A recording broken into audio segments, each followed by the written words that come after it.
Hi, it's Dan here from Flexxable, and today we're going to talk about how much you can charge database reactivation clients. Let's dive in.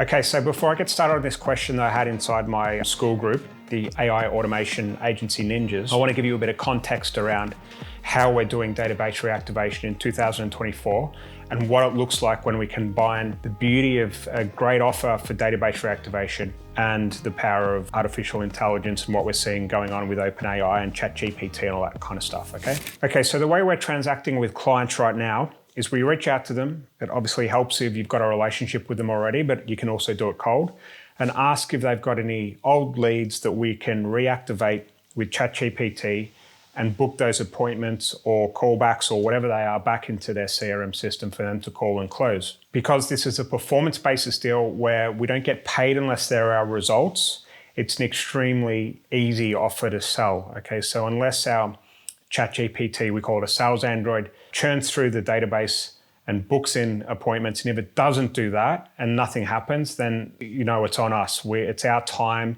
it's our SMS costs, it's our Zapier costs and all that type of stuff. The client loves it because they've given up on these old leads anyway, and it's free, it's found money for them. So it's a very attractive offer. So as I said, I've got a school group called the AI Automation Ninjas. In that school group, I kind of teach how this all works and what that looks like. I have a 5-day challenge as well, which teaches people how to kind of set up a database reactivation Android. We call it the Sleeping Beauty Android, and how that works and how you can land clients with and all that type of cool stuff, okay? But with inside that group, I had a question. It's how much do I charge clients? A guy called Chris, he said, I have a client with 4,000 mortgage customers on their books, and they want me to run a database reactivation bot to run a refinance campaign. Thoughts on a percent split considering they are existing customers and new customers? And my immediate response was hey Chris, this is a freaking gold mine, okay? Because the number one rule when doing database reactivation is always to go after the people that are closest to becoming a sale first, okay? The client had 4,000 existing customers that were on mortgage deals already that they can sell the next thing to. And this is the best kind of database to go after because they are customers already, and there's already a relationship. They already know the company. They've already had a good experience with the company, hopefully, and it's just such a great way to get started. So I was super pumped for this guy. So when I heard that, I was like, yes. And then it got me thinking about the different types of kind of deals that can be done and the different types of audiences you can go after in a database, right? So I've mentioned the 4,000 that he spoke about, which are their existing customers. Then you might have the next segment of people that have booked an appointment but haven't been sold. And for this company, that could be 10,000 people. And then you have all of the people that have been contacted but haven't turned into an appointment. That could be 20,000 people. And then you have maybe 100,000 people that have been called but never picked up the phone. And each of those different segments can be, very profitable if done, if you tried to contact 100,000 no contacts with a phone, that would be tough going, right? But because you've got AI now to do all this work, you can actually, do really well out of each of those different segments of this client's audience. So Chris was very lucky that they want him to convert the existing clients. Now you know a little bit about the different segments to go after and what that looks like. Let's talk about the different ways that you can charge them. Unfortunately, this isn't a one-size-fits-all answer. It's going to have to be unique to your situation. And for this particular client, it's mortgage, right? And the thing is with mortgage is that there's a lot of paperwork to get stuff set up, and then you have to send out the terms of the mortgage, and they have to sign those, and then there has to be a surveyor that comes out to kind of value the property, and then the bank needs to get involved and all of this stuff, and it can take 3 to 6 months for a deal like this to close, okay? But on the plus side of that, some of these commissions can be very big, okay? That can be 5, 10, even 20K with some different types of refinance offers, okay? So when you look at transacting with a client in this way, and when they've got this list of data that they've kind of given up on or don't have the time to kind of dial or contact, you're able to say to them, look, this resource is dead to you. This database is dead. Anything that I bring back to you that closes, I deserve up to 50% of that commission. And most of the time, if you position it the right way, the client will say, yes, the objection to this yes is usually, well, I'm not giving you all of that money. I mean, I've paid for these leads already. But the thing is, what I always say is, would you prefer 100% of nothing, or would you prefer 50% of 100,000, 200,000, or whatever that number is, okay? And the penny quickly drops for them there. The next challenge you're gonna have is how quickly you wanna get paid. So for me, I have a bit more of a mature agency and a bit more mature cash flow. If I trust the client and if I have all their agreements in place, I can afford to take more on the back end and wait that 3 months, because I know that I'm investing in part of their business, okay? If I can do that and they don't have to pay up front and it helps their cash flow, they're willing to pay more. And they can also include me in all of the upsells. Like, so for example, if a mortgage client gets upsold into life insurance, or they get home insurance, or whatever these different products are that go alongside the mortgage product, I can get paid on them too, because I'm able to wait to get paid. Other people that are slightly newer into the industry might struggle with this, so they want to get paid or different anchor points within that process. I call them anchor points, right? But they could be whenever an appointment is set, could be anchor point 1. It could be whenever someone shows up to an appointment, that could be anchor point 2. It could be when documents are signed. It could be when the survey is done.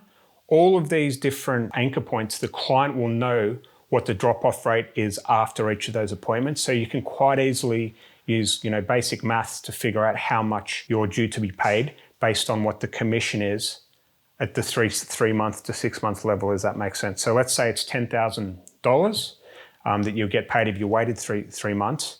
If you want to get paid earlier, you might only be able to get a couple of $100 per appointment, because you know that 1 in 20 appointments convert into a sale. You'd have to work the maths backward, but I hope you're following what I'm saying here. It's really not that complicated when you start having conversations with the clients, okay? So once you've got your anchor points down and you know what the commission is at the end of that period, then you can start working your maths out.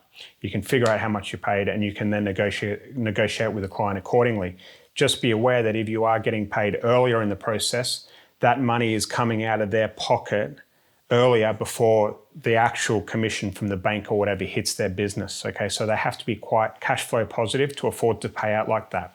So it really depends on the situation. Other niches, this is mortgage, right? But other niches get paid very quickly, okay? Life insurance, some of these insurance products get paid very quickly. Debt consolidation, some of the home services industries like solar can be up and installed in your house in 2 to 3 weeks. There's industries where people get paid on the same day. It's much easier to kind of negotiate back-end deals with these types of industries. It just depends on who you're working with and the niches that you're in, okay? The other thing you want to take into consideration for this particular client, and Chris, that has 4,000 active customers, you need to know how often they're calling and working these customers themselves, right? Because these 4,000 customers might not be dead leads to the client, okay? Which means you can't negotiate as much on the back end. They could have some SMS automations going out. They could have the team call them on the anniversary of their mortgage product. They're probably not ignoring their 4,000 customers. If they are,